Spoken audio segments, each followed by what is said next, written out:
आज आइए हम उपदेश शीर्षक परमेश्वर जो शरीर में आए और संत के साथ परमेश्वर के वचन का अध्ययन करें। लगभग 2000 वर्ष पहले प्रथम चर्च के संतों ने पवित्र आत्मा प्राप्त किया और एक आशीषित जीवन जिया। आज आइए हम उनकी स्थिति की जांच करें। बाइबल की शिक्षाओं को देखते हुए आइए हम परमेश्वर के शरीर में आने के बारे में सोचें। पवित्र आत्मा प्राप्त करने के लिए हमें किस प्रकार के विश्वास के साथ परमेश्वर का स्वागत करना चाहिए, जैसा कि प्रथम चर्च के संतों ने किया था। आइए हम इस मामले पर एक साथ विचार करें। क्या बाइबल हमें उद्धार की बुद्धि देने के लिए उन नबियों द्वारा नहीं लिखी गई है जो आत्मा द्वारा उभारे गए थे? सबसे पहले आइए हम पुराने नियम में यीशु मसीह के बारे में भविष्यवाणियों का अध्ययन करें। आइए हम यशाया अध्याय 9 पर जाएं। आइए हम एक साथ आयत 6 देखें। यशाया अध्याय 9 आयत 6। क्योंकि हमारे लिए एक बालक उत्पन्न हुआ, हमें एक पुत्र दिया गया है और प्रभुता उसके कांधे पर होगी और उसका नाम अद्भुत युक्ति करने वाला, पराक्रमी परमेश्वर, अनंत काल का पिता और शांति का राजकुमार रखा जाएगा। उसकी प्रभुता सर्वदा बढ़ती रहेगी और उसकी शांति का अंत न होगा। इसलिए वह उसको दाऊद की राजगद्दी पर इस समय से लेकर सर्वदा के लिए न्याय और धर्म के द्वारा स्थिर किए और संभाले रहेगा। सेनाओं के यहोवा की धुन के द्वारा यह हो जाएगा। क्या यशाया वह नबी नहीं था जो यीशु के इस पृथ्वी पर जन्म लेने से 700 साल पहले जीवित था? उसके लेखन के भीतर एक बहुत ही महत्वपूर्ण भविष्यवाणी थी। क्योंकि हमारे लिए एक बालक उत्पन्न हुआ और हमें एक पुत्र दिया गया है और वह पराक्रमी परमेश्वर, अनंत काल का पिता और शांति का राजकुमार कहलाएगा। सीधे शब्दों में कहे तो परमेश्वर इस पृथ्वी पर एक बालक के रूप में पैदा होंगे और एक पुत्र के रूप में आएंगे। यशाया अध्याय 9 में यह भविष्यवाणी है। क्या यशाया ने परमेश्वर के शरीर में आने अर्थात मसीह के विषय में उनके प्रकट होने से 700 वर्ष पहले इसी प्रकार भविष्यवाणी नहीं की थी? इसके अलावा यशाया अध्याय 53 में यह पूरी तरह से समझाया गया है कि परमेश्वर इस पृथ्वी पर कौन सी भूमिका निभाएंगे और क्या कार्य करेंगे। आइए यशाया अध्याय 53 पर एक नजर डालें। आइए यशाया अध्याय 53 आयत 1 पर जाकर देखें कि परमेश्वर शरीर में आने पर क्या करेंगे। आइए हम यशाया अध्याय 53 आयत 1 पर एक नजर डालें। जो सुसमाचार हमें दिया गया उसका किसने विश्वास किया और यहोवा का भुजबल किस पर प्रकट हुआ? क्योंकि वह उसके सामने अंकुर के समान और ऐसी जड़ के समान उगा जो निर्जल भूमि में फूट निकले। उसकी ना तो कुछ सुंदरता थी कि हम उसको देखते और ना उसका रूप ही हमें ऐसा दिखाई पड़ा कि हम उसको चाहते। वह तुच्छ जाना जाता और मनुष्यों का त्यागा हुआ था। वह दुखी पुरुष था, रोग से उसकी जान पहचान थी और लोग उससे मुंह फेर लेते थे। वह तुच्छ जाना गया और हमने उसका मूल्य न जाना। निश्चय उसने हमारे रोगों को सह लिया और हमारे ही दुखों को उठा लिया। तो भी हमने उसे परमेश्वर का मारा कूटा और दुर्दशा में पड़ा हुआ समझा। परंतु वह हमारे ही अपराधों के कारण घायल किया गया, वह हमारे अधर्म के कामों के कारण कुचला गया। हमारी ही शांति के लिए उस पर ताड़ना पड़ी कि उसके कोड़े खाने से हम लोग चंगे हो जाए। हम तो सब के सब भेड़ों के समान भटक गए थे। हम में से हर एक ने अपना अपना मार्ग लिया और यहोवा ने हम सबों के अधर्म का बोझ उसी पर लाद दिया। यशाया अध्याय 9 और 53 के माध्यम से हम देख सकते हैं कि यीशु के जन्म से 700 साल पहले बाइबल ने पहले ही भविष्यवाणी कर दी थी कि परमेश्वर इस पृथ्वी पर किस तरह के मार्ग पर चलेंगे। प्रत्येक मार्ग जिस पर यीशु चलेंगे पहले से ही भविष्यवाणी किया गया था। यद्यपि वह परमेश्वर है, फिर भी वह ऐसा जीवन जिएंगे। उन्हें लोगों द्वारा अस्वीकार किया जाएगा, तिरस्कृत किया जाएगा और कोड़े मारे जाएंगे। वह हमारे पापों का बोझ उठाएंगे, वह दुख सहेंगे। यह शरीर में आए परमेश्वर के बारे में भविष्यवाणी थी। यशाया अध्याय 9 आयत 6 में यह लिखा है, क्योंकि हमारे लिए एक बालक उत्पन्न हुआ। फिर यह बालक कौन है? पराक्रमी परमेश्वर, अनंत काल का पिता। सीधे शब्दों में कहे तो क्या इसका मतलब यह नहीं कि पिता परमेश्वर शरीर में इस पृथ्वी पर आएंगे? तब वो किस प्रकार का कार्य पूरा करेंगे? हम देख सकते हैं कि यशाया अध्याय 53 उनके शरीर में आने का कारण बताता है। यह भविष्यवाणी की गई है कि वह हमारे दुख को उठाएंगे और हमारे पापों के सभी बोझों को उठाएंगे। हम यशाया अध्याय 53 में इस भविष्यवाणी की पुष्टि कर सकते हैं। यदि परमेश्वर इस उद्देश्य के साथ इस पृथ्वी पर आए तो मानव जाति को सही तरीके से क्या करना चाहिए? उन्हें हर दिन उनकी सेवा करनी चाहिए, है ना? लेकिन भले ही वह परमेश्वर है, आयत 3 में यह लिखा गया है, वह तुच्छ जाना जाता और मनुष्यों का त्यागा हुआ था। भले ही वह परमेश्वर है, लेकिन उनका स्वागत नहीं किया जाएगा, बल्कि मानव जाति द्वारा उन्हें अस्वीकार किया जाएगा। जब परमेश्वर शरीर में इस पृथ्वी पर आए, तो प्रथम चर्च के संतों ने किस प्रकार के विश्वास के साथ मसीह को ग्रहण किया?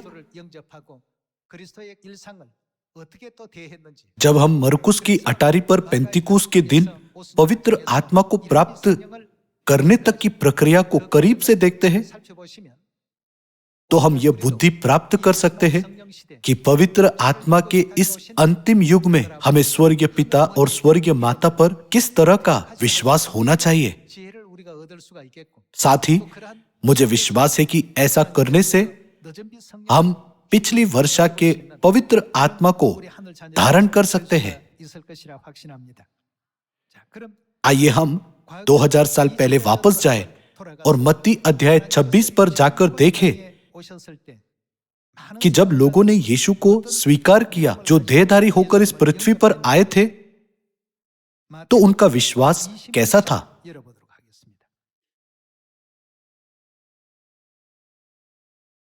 आइए हम मत्ती अध्याय 26 आयत 6 देखें। आइए हम आयत 6 पर एक नजर डालें।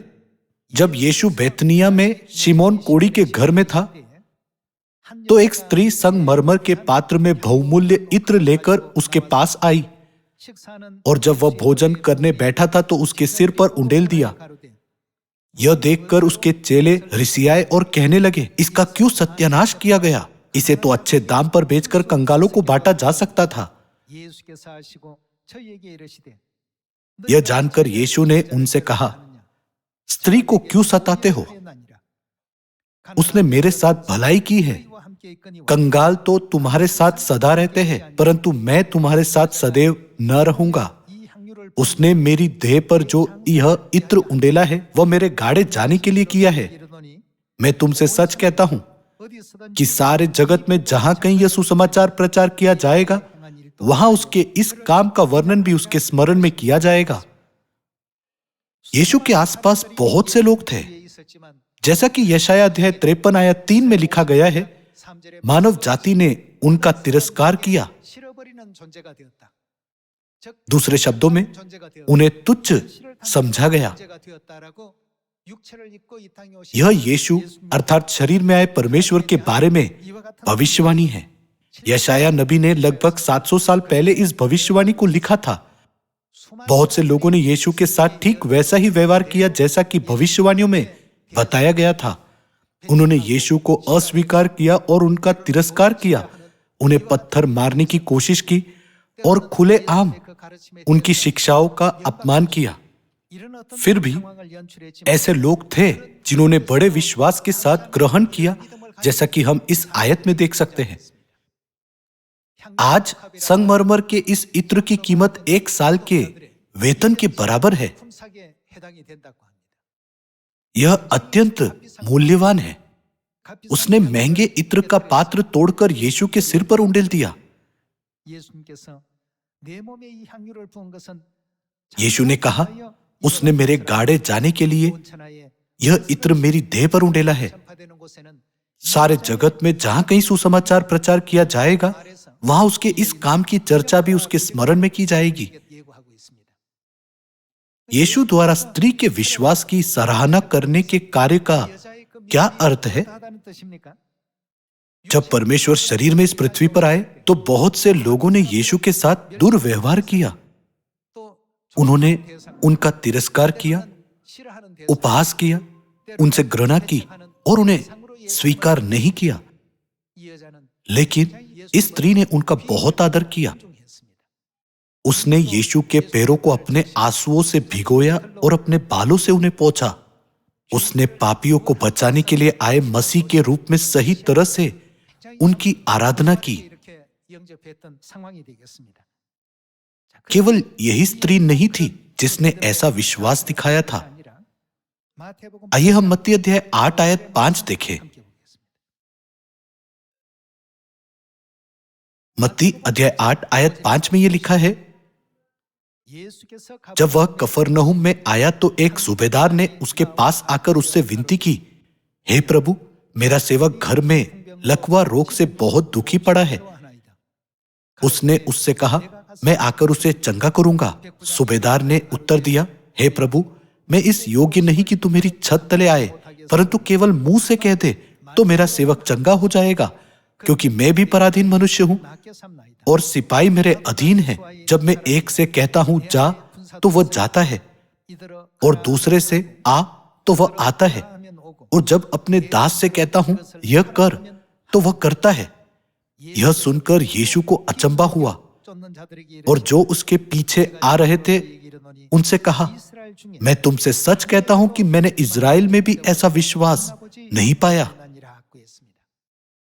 सूबेदार ने इतना सम्मानित और आभारी महसूस किया कि यीशु जैसे महान और पवित्र जन उसके सेवक को चंगा करने के लिए उसके घर आएंगे। इसलिए उसने कहा, मेरे पास भी सैनिक है। जब एक को कहता हूं जा, तो वो जाता है, और दूसरे से कहता हूं आ, तो आता है। मैं इस योग्य नहीं कि तू मेरी छत तले आए, परंतु केवल मुंह से कह दे तो मेरा सेवक चंगा हो जाएगा। भले ही यीशु इज़राइल में कई लोगों से मिले, लेकिन उनमें से अधिकांश उन्हें सही ढंग से समझने और उन्हें ग्रहण करने में विफल रहे। इसलिए उन्होंने कहा, मैंने इज़राइल में भी ऐसा विश्वास नहीं पाया।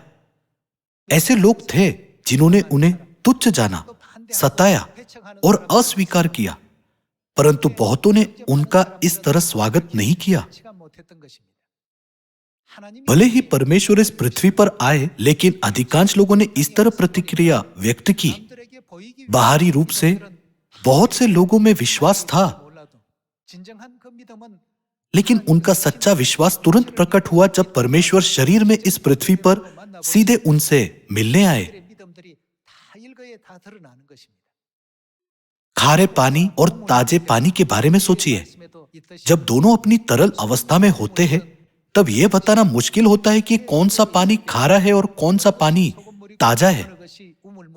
इसमें कोई अंतर नहीं दिखता। लेकिन जब उन्हें लंबे समय तक धूप में छोड़ दिया जाता है, तो ताजा पानी वाष्पित हो जाता है, जिसका कोई निशान नहीं रहता है। लेकिन खारे पानी का क्या होता है? यह सफेद नमक के क्रिस्टल बनाता है। इस प्रकार जो लोग विश्वास रखते हैं और जो केवल दिखावा करते हैं, उनमें भी अंतर होता है। उस स्त्री पर विचार कीजिए जिसने यीशु के सिर पर इत्र उंडेला, और उस सूबेदार पर भी विचार कीजिए जिसने यीशु का आदर किया। जबकि अनगिनत लोगों ने यीशु के साथ तिरस्कार और उत्पीड़न का व्यवहार किया, तब भी ऐसे लोग थे जो इन लोगों की तरह उनका आदर करते थे। आखिरकार परमेश्वर पवित्र आत्मा किसे देंगे? हमें सही ढंग से यह पहचानने की आवश्यकता है कि यह इतिहास नए नियम में क्यों दर्ज किया गया है और आज हम तक यह क्यों पहुंचाया गया है। कुछ लोगों ने यीशु को उपेक्षा की दृष्टि से देखा। इस पृथ्वी पर विभिन्न प्रकार के लोग हैं। हमें इतिहास से यह पता लगाना चाहिए कि पवित्र आत्मा में निवास करने के लिए किन लोगों ने इन शर्तों को पूरा किया, और ऐसा करके हमें उनके विश्वास के सभी अनुकरणीय कार्यों और विश्वास के मार्ग का अनुसरण करना चाहिए। आइए हम मत्ती अध्याय 9 की ओर बढ़े।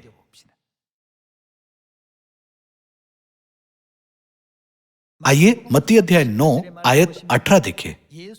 वह उनसे ये बातें कह ही रहा था कि देखो, एक सरदार ने आकर उसे प्रणाम किया और कहा, मेरी पुत्री अभी मरी है, परंतु चलकर अपना हाथ उस पर रख तो वह जीवित हो जाएगी। यीशु उठकर अपने चेलों समेत उसके पीछे हो लिया, और देखो, एक स्त्री ने जिसको 12 वर्ष से लहू बहने का रोग था, पीछे से आकर उसके वस्त्र के आंचल को छू लिया, क्योंकि वह अपने मन में कहती थी, यदि मैं उसके वस्त्र ही को छू लूंगी तो चंगी हो जाऊंगी। यीशु ने फिरकर उसे देखा और कहा, पुत्री, ठाड़स बांध, तेरे विश्वास ने तुझे चंगा किया है। अतः वह स्त्री उसी घड़ी चंगी हो गई। जैसा कि हम यहाँ देख सकते हैं, जबकि अन्य लोगों ने यीशु का उपहास किया और उनकी निंदा की, यह स्त्री अलग थी। उसे यकीन था कि अगर उसने केवल यीशु का वस्त्र ही छू लिया तो वो चंगी हो जाएगी और बच जाएगी। जब परमेश्वर एक बालक के रूप में इस पृथ्वी पर आए तो वह सभी प्रकार के लोगों से मिले। कुछ लोग थे जिन्होंने उनका स्वागत किया, कुछ लोग थे जिन्होंने उनका विरोध किया, उनका तिरस्कार किया और उनका उपहास किया। तब परमेश्वर ने किस पर पवित्र आत्मा उंडेला?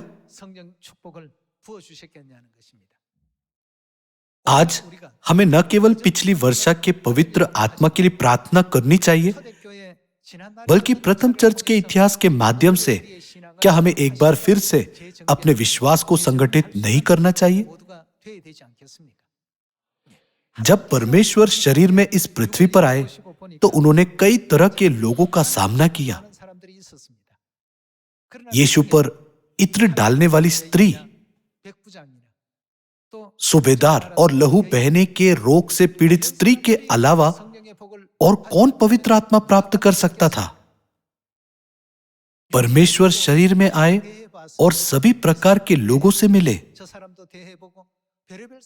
यहूदा इस्करियोती, पतरस, अन्य चेले, पिलातुस और महायाजक के सेवक जो यीशु को पकड़ने आए थे।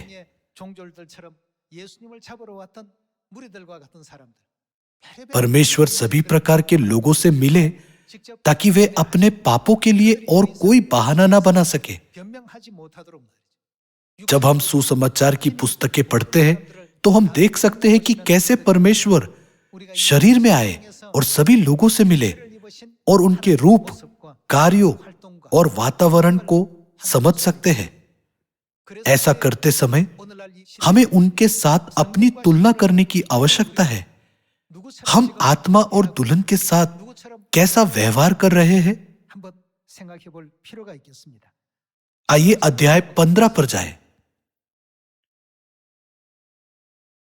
आइए हम मत्ती अध्याय 15 आयत 21 पर एक नजर डालें। अध्याय 15 आयत 21 में यह लिखा है, यीशु वहां से निकलकर सूर और सैदा के प्रदेश की ओर चला गया। उस देश से एक कनानी स्त्री निकली और चिल्लाकर कहने लगी, हे प्रभु दाऊद की संतान, मुझ पर दया कर, मेरी बेटी को दुष्ट आत्मा बहुत सता रहा है। पर उसने उसे कुछ उत्तर ना दिया। तब उसके चेलों ने आकर उससे विनती की, इसे विदा कर, क्योंकि वो हमारे पीछे चिल्लाती हुई आ रही है। उसने उत्तर दिया, इज़राइल के घराने की खोई हुई भेड़ों को छोड़ मैं किसी के पास नहीं भेजा गया। पर वह आई और यीशु को प्रणाम करके कहने लगी, हे प्रभु, मेरी सहायता कर। उसने उत्तर दिया, लड़कों की रोटी लेकर कुत्तों के आगे डालना अच्छा नहीं। उसने कहा, सत्य है प्रभु, पर कुत्ते भी वह चूर चार खाते हैं जो उनके स्वामियों की मेज से गिरते हैं। इस पर यीशु ने उसको उत्तर दिया, हे स्त्री, तेरा विश्वास बड़ा है, जैसा तू चाहती है तेरे लिए वैसा ही हो। और उसकी बेटी उसी घड़ी से चंगी हो गई। जब यीशु ने सुसमाचार से संबंधित कई कार्य किए तो बहुत से लोगों ने उनका उपहास किया, लेकिन कुछ ऐसे भी थे जिन्होंने मसीह को सच्चे परमेश्वर के रूप में पहचाना जो शरीर में आए थे।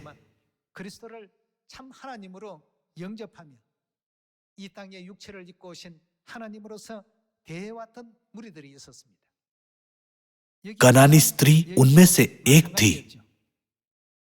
यीशु ने कहा, लड़कों की रोटी लेकर कुत्तों के आगे डालना अच्छा नहीं। इज़राइल के घराने की खोई हुई भेड़ों को छोड़ मैं किसी के पास नहीं भेजा गया।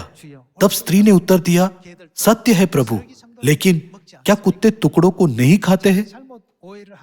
अगर गलत समझा जाए तो कोई यह सोचकर चला जा सकता है, ओह, क्या यीशु मुझे बहुत अपमानित नहीं कर रहे हैं? वो ऐसा कैसे कह सकते हैं? लेकिन स्त्री ने कहा, हे प्रभु, आप सही कह रहे हैं। हम पाप में पैदा हुए हैं और आप मानव जाति को बचाने के लिए इस पृथ्वी पर आए हैं। भले ही आप मेरी तुलना एक जानवर से करते हैं, लेकिन आपके वचन सत्य और सही है। लेकिन कुत्ते भी अपने स्वामी की मेज से गिरने वाले टुकड़ों की कृपा प्राप्त कर सकते हैं। इस तरह उसने खुद को और भी दीन किया और यीशु ने आखिरकार उसे आशीष दी। यीशु ने कहा, हे नारी, तुझे बड़ा विश्वास है। एक सामान्य व्यक्ति क्रोधित होकर उन्हें छोड़ सकता है, लेकिन स्त्री ने कहा, कुत्ते भी अपने स्वामी की मेज से गिरने वाले टुकड़ों को खाते हैं।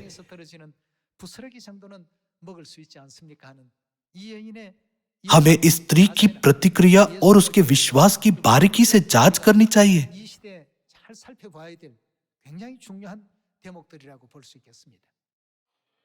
क्या ये लोग परमेश्वर से पवित्र आत्मा प्राप्त करने के योग्य नहीं है? जब यीशु ने कहा, मैं और पिता एक है और मैं परमेश्वर हूं जैसे शब्दों का प्रयोग किया, तो यहूदियों ने कैसी प्रतिक्रिया दिखाई? उन्होंने उन पर पथराव करने की कोशिश की और बाद में इजरायलियों ने चिल्लाया भी, डाकू बरअब्बा को छोड़ दो और यीशु को क्रूस पर चढ़ाओ। अंत में उन्होंने कहा, उसे क्रूस पर चढ़ाने का दोष हम पर और हमारी संतानों पर पड़े।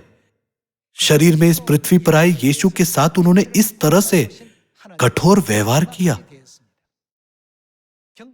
उन्होंने उनका तिरस्कार किया। उनके साथ आदर से व्यवहार करना तो दूर की बात है,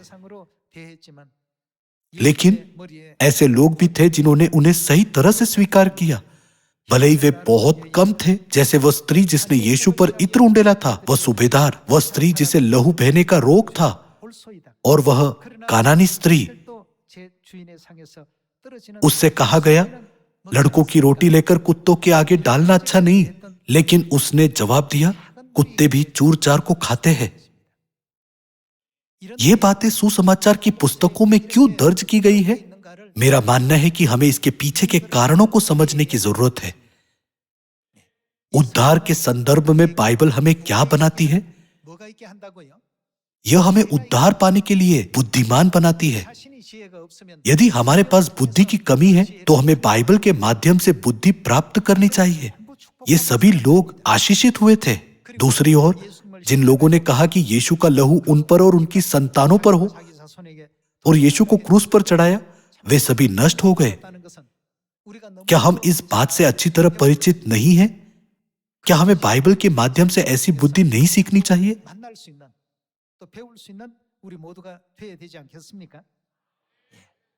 आइए हम लूका अध्याय 19 पर जाएं। आइए हम लूका अध्याय 19 आयत 1 देखें। वह यरीहो में प्रवेश करके जा रहा था। वहां जक्कई नामक एक मनुष्य था जो चुंगी लेने वालों का सरदार था और धनी था। वह यीशु को देखना चाहता था कि वह कौन सा है, परंतु भीड़ के कारण देख ना सकता था क्योंकि वह नाटा था। तब उसको देखने के लिए वह आगे दौड़कर एक गुल्लर के पेड़ पर चढ़ गया क्योंकि यीशु उसी मार्ग से जाने वाला था। जब यीशु उस जगह पहुंचा तो ऊपर दृष्टि करके उससे कहा, हे जक्कई, झट उतर आ, क्योंकि आज मुझे तेरे घर में रहना अवश्य है। वह तुरंत उतरकर आनंद से उसे अपने घर ले गया। यह देखकर सब लोग कुड़कुड़ाकर कहने लगे, वह तो एक पापी मनुष्य के यहाँ जा उतरा है। जक्कई ने खड़े होकर प्रभु से कहा, हे प्रभु, देख, मैं अपनी आधी संपत्ति कंगालों को देता हूं, और यदि किसी का कुछ भी अन्याय करके ले लिया है तो उसे 4 गुना फेर देता हूं। तब यीशु ने उससे कहा, आज इस घर में उद्धार आया है, इसलिए कि यह भी अब्राहम का एक पुत्र है। जक्कई चुंगी लेने वाला था और उसे समाज में एक अच्छा व्यक्ति नहीं माना जाता था। क्या ऐसा इसलिए नहीं था क्योंकि उन दिनों इज़राइल रोम के अधीन राज्य था? वह इज़राइलियों के कर वसूलता था और उन्हें रोमन साम्राज्य को सौंप देता था।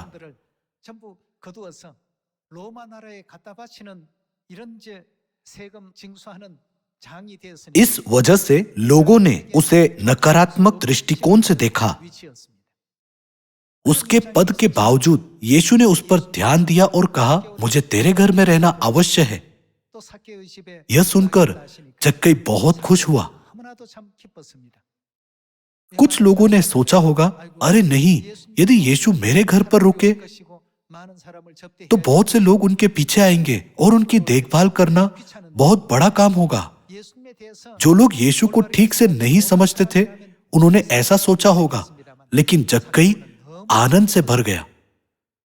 वह इस तथ्य से बहुत खुश था कि यीशु उसके घर आ रहे हैं और उसने कहा, हे प्रभु, देख, मैं अपनी आधी संपत्ति कंगालों को देता हूं। पूरी बाइबल में इन लोगों के मामले पर विचार कीजिए जिन्होंने यीशु का आदर किया। यीशु ने उनके प्रति कैसी प्रतिक्रिया दिखाई? इस घर में क्या आया है? उन्होंने कहा, आज इस घर में उद्धार आया है। उद्धार के लिए कई शर्तें हो सकती है, लेकिन यीशु के दाहिनी ओर के डाकू को दिए गए आशीष के वचनों के बारे में सोचिए, आज ही तू मेरे साथ स्वर्ग लोक में होगा। या जक्कई को दिए गए वचन, आज इस घर में उद्धार आया है। साधारण लोग इसे कुछ अच्छे शब्दों के रूप में मान सकते हैं, लेकिन वे सभी वचन क्या है जो परमेश्वर हमें देते हैं? हर वचन निश्चित रूप से पूरा होगा। क्या हमें इसे हमेशा याद नहीं रखना चाहिए?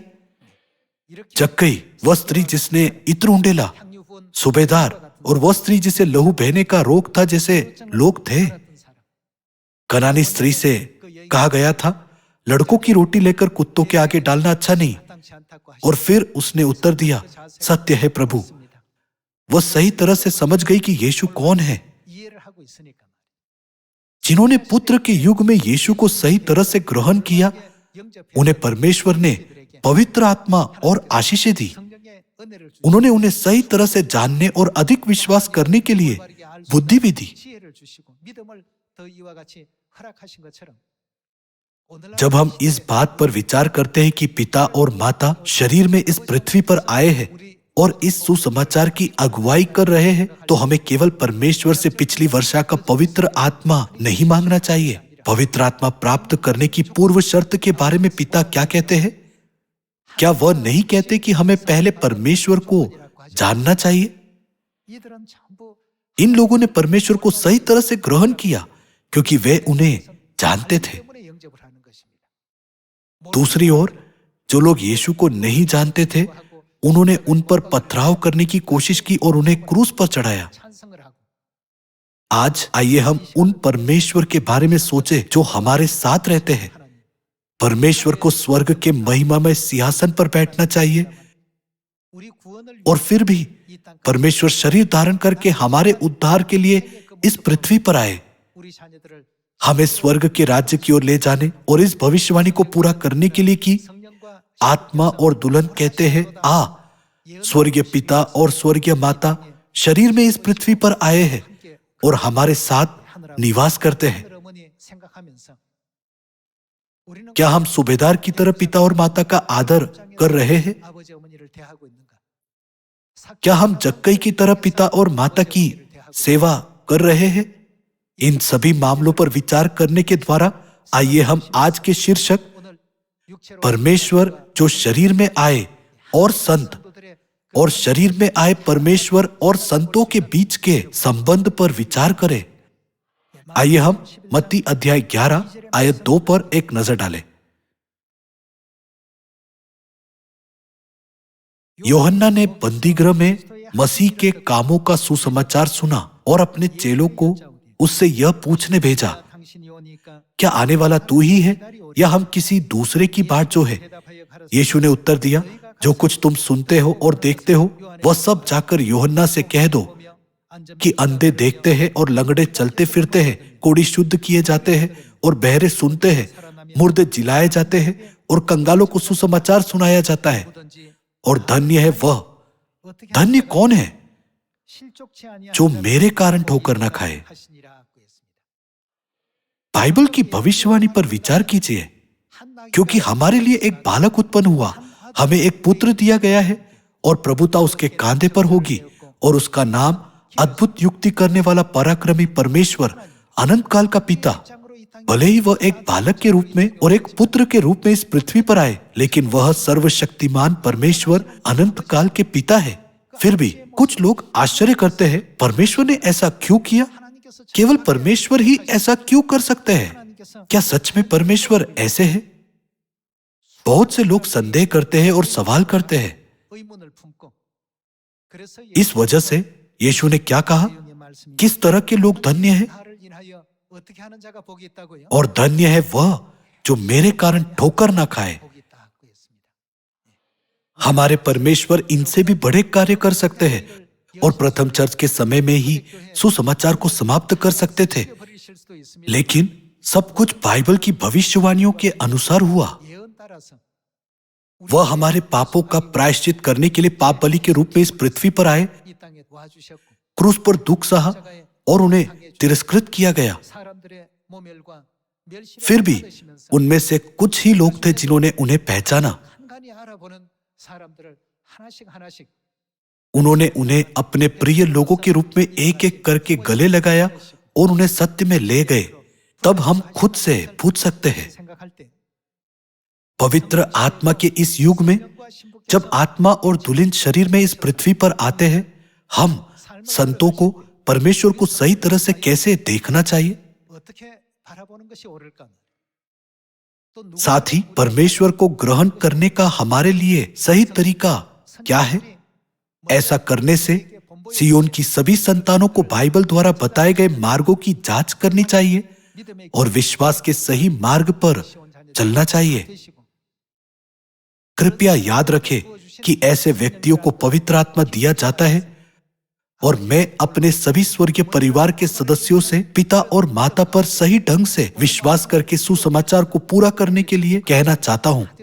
इसके द्वारा मैं आज के उपदेश को समाप्त करना चाहूंगा। आपका बहुत बहुत धन्यवाद।